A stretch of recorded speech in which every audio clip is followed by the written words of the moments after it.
With 70% of the world's surface covered in water, only 1% of it is drinkable. According to the World Economic Forum, water to date has become a major source of conflict in 45 countries in 2017 alone. Water scarcity is a growing serious problem as the world's population is expected to grow over 10 billion people by the year 2055. Hi, my name is Alan, and today my project is about using commercial 3D printing technologies to create the world's first ever direct 3D printed membrane for desalination. The problems facing membrane desalination today include the high carbon intensity and toxic chemicals used in membrane fabrication, the high cost of constructing desalination plants in poorer countries, capped water production rates from current conventional membranes, issues regarding membrane cleaning, and the complexity of fabricating desalination membranes. All of this could of course be solved through 3D printing. 3D printing is a manufacturing technique that adds layers of materials to create the final physical model based on the virtual part created in a CAD software. Currently, there are three conventional approaches to fabricating desalination membranes. Electrospinning uses a positively charged needle that deposits a thin polymer fiber after the formation of a Taylor cone onto an oppositely charged surface. Phase inversion places the membrane into a coagulation bath that then exchanges the solvent with the non-solvent, forming voids that become pores. While interfacial polymerization is the most commonly used method for creating reverse osmosis membranes, where the reactions between the two chemicals at their contact creates a porous membrane. The concept of membrane distillation works by using a hydrophobic membrane with many microscopic pores which separates the heated seawater from the cooler freshwater, and only allows water vapor to move from one side to the other. This water vapor then condenses onto the cooler permeate solution. A temperature difference of 30 degrees Celsius is the general accepted value in order for this to work. My capstone focuses on the membrane component of desalination plants.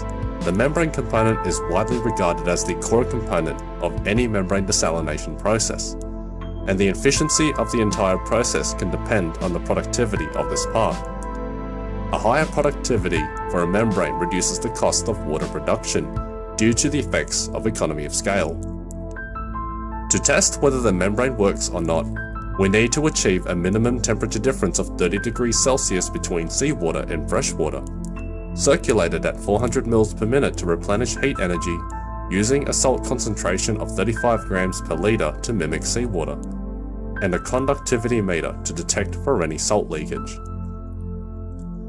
The experiment is prepared by using a heater that heats the seawater to 50 degrees Celsius, and a container which contains the seawater, to which the fluid is driven by a pump.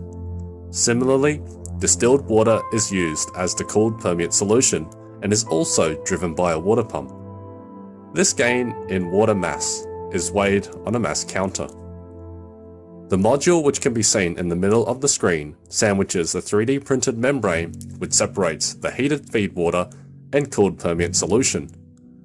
The dimension of the membrane is 15 mm by 15 mm, and the rate of water production from it can be calculated by dividing the increase in permeate volume with the area of the membrane multiplied by the time taken in hourly units.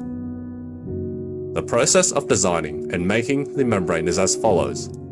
A CAD model was made in SolidWorks, which took about 2 hours for one model to be made, and countless more to get it right.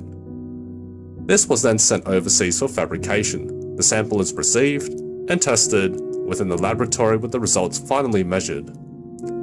As of late 2020, I had also inadvertently produced some of the world's smallest holes using the highest resolution rated commercially available 3D printer to date.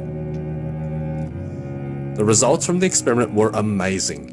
I had managed to achieve a water production rate of 33 litres per hour of 1 meter squared membrane, and also achieved a salt rejection rate of over 99%. To put this into perspective, if we had 1 meter squared of this membrane and used 30% of the sun's power per square meter to heat seawater from 20 to 50 degrees Celsius for 6 hours, 198 litres of fresh water in a single day could be made. To help communities generate fresh water off-grid, a solar panel with a 330 watt rating, a 1 meter squared solar absorber water heater, a bucket, and a membrane module, which could also be printed, are all needed for the setup. A 330-watt solar panel is hooked up to low-pressure pumps, which will circulate the heated seawater and cool up freshwater. The pump or container can then be placed inside a cooler water body, such as the ocean or river body. This membrane, which can be printed inexpensively using a 3D printer purchased from the store, can then be installed within the module, which can also be printed using the same printer. Therefore, the entire setup is ready to produce fresh water, provided it is near a saltwater body and there is an abundance of light. One might ask, what could the commercial and innovative uses be for 3D printed membranes? Why is this project so profoundly special? From a commercial perspective, membrane distillation can be used off-grid in poorer communities. It is more sustainable, and the cost of 3D printing is expected to make this technology more accessible for more countries. From an innovative standpoint, more materials and design options can be applied, while 3D printed membranes can have higher theoretical performances compared to conventional membranes due to lower mass transfer resistance.